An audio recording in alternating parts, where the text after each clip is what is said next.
یہ ٹوپی ڈرامہ کیا جا رہا ہے، یہ مبینہ کانٹینٹ ہے ملک ریاض کے انٹرویو کا جو کہ تضادات سے بھرا ہوا ہے۔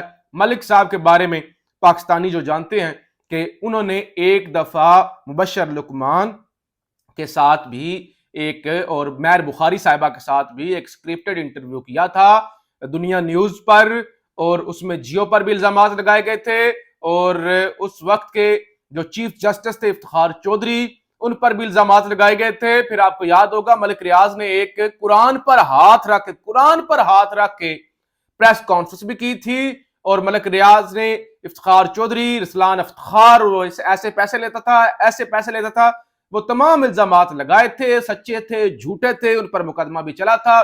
چیف جسٹس نے کہا تھا افتخار چودھری نے کہ ملک ریاض بہت بڑا بلیک میلر ہے۔ اب بلیک میلر ہے یا نہیں ہے یہ الگ کیس ہے، لیکن یہ سب کو پتا ہے کہ خبریں چل رہی ہیں کہ بیریا ٹاؤن اپنے آپ کو بینکرپٹ ڈکلیئر کرنے جا رہا ہے، اور ملک ریاض کے جو کراچی والا بیریا ہے اس کے جو ہے وہ کام بند ہے۔ ملک ریاض صاحب دبئی میں ہے، پاکستان نہیں آ سکتے، اور دبئی میں انہوں نے نواز شریف سے بھی ملاقات کی تھی جب اس نے پاکستان آنا تھا۔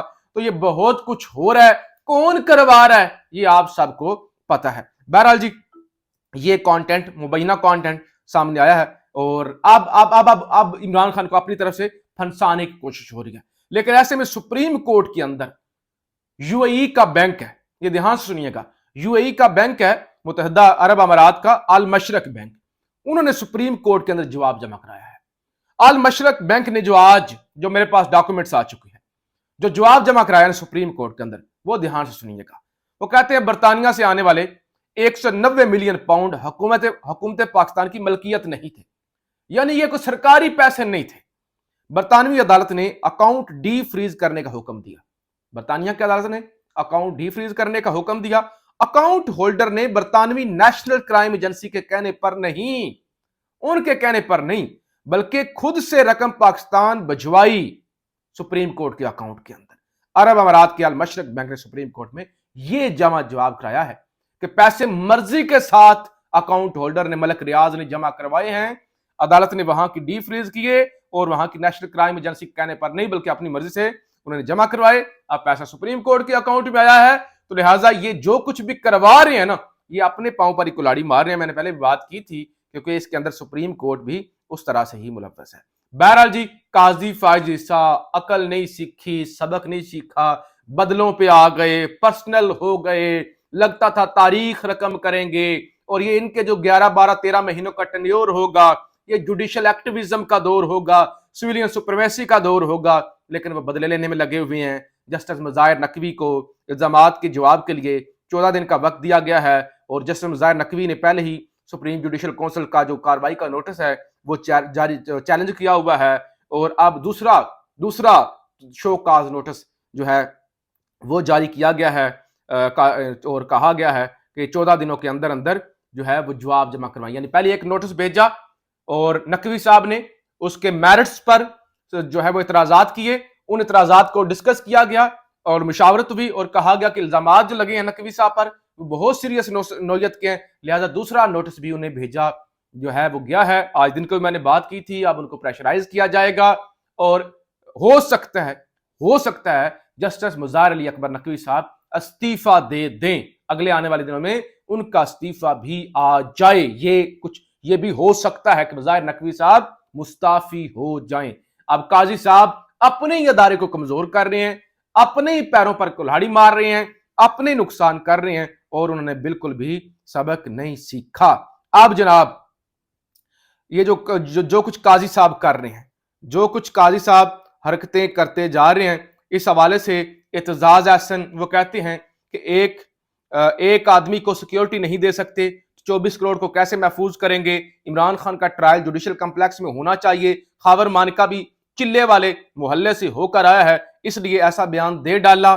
فائز عیسیٰ بھی عمر عطا بندیال ہی نکلے۔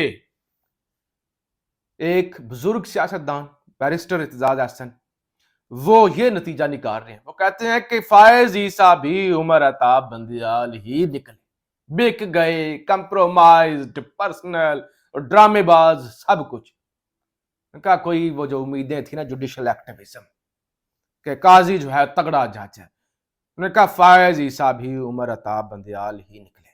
اور خان نے کچھ جیل سے پیغامات بھی بھیجے.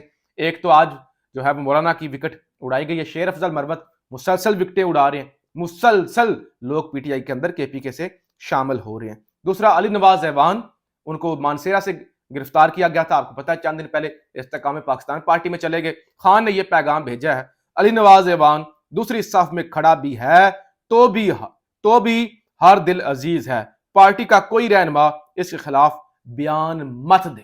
یعنی علی نواز جہاں بھی کھڑا ہے مجھے عزیز ہے, وہ پاس ہے, وہ امتحان پر پورا اترا ہے, اس کے خلاف کوئی بیان نہ دیا جائے. اور پھر ڈاکٹر یاسمین راشد ایک طرف ہے, یہ انٹرویوز پہ انٹرویوز, بدنامی پر بدنامی. دوسری طرف ڈاکٹر یاسمین راشد وہ کہتی ہیں میں 73 سال کی ہوں, کینسر کی مریضہ ہوں, اس کے باوجود قائم ہوں اور الیکشن لڑوں گی.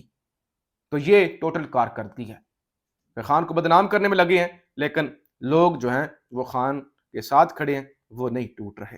اور نون لیگ کی آپ کو پتہ ہے کردار کشی خواتین کی کرنا وہ تو وتیرہ رہا ہے, اور اب ذرا بھی شرم نہیں. وہ پنجاب کی نگران حکومت نے یہ تو کہہ دیا تھا کہ نواز شریف بزرگ ہیں, جیل نہیں بھگت سکتے, لیکن یہ خاتون کینسر کی مریضہ, ان کے ساتھ کیا ہو رہا ہے. اور پھر یہ بشرا بی بی کی کریکٹر اسیسینیشن, یعنی ان کے جینز کے اندر ایسے بد نسلیں ہیں کہ ان کے جینز کے اندر شامل ہے کہ یہ جو ہے وہ خواتین کو بدنام کرتے ہیں. بہرحال جی دوبارہ نوٹس بھیج دیا گیا ہے نقوی صاحب کو. سپریم کورٹ کے اندر اکھاڑ پچھاڑ ہو سکتی ہے. سپریم کورٹ جب اپنی لڑائی میں لگی ہوئی ہے, قاضی صاحب اور ججز آپس میں ایک دوسرے کا گلا پکڑا ہوا ہے, تو یہ قوم کو کیا دے سکتی ہے؟ قوم تماشا دیکھے, ابھی بڑے تماشے لگیں گے, بس تماشا دیکھیں, تالیاں بجائیں. ملک ہوتا ہے برباد تو ہوتا رہے. پاکستان.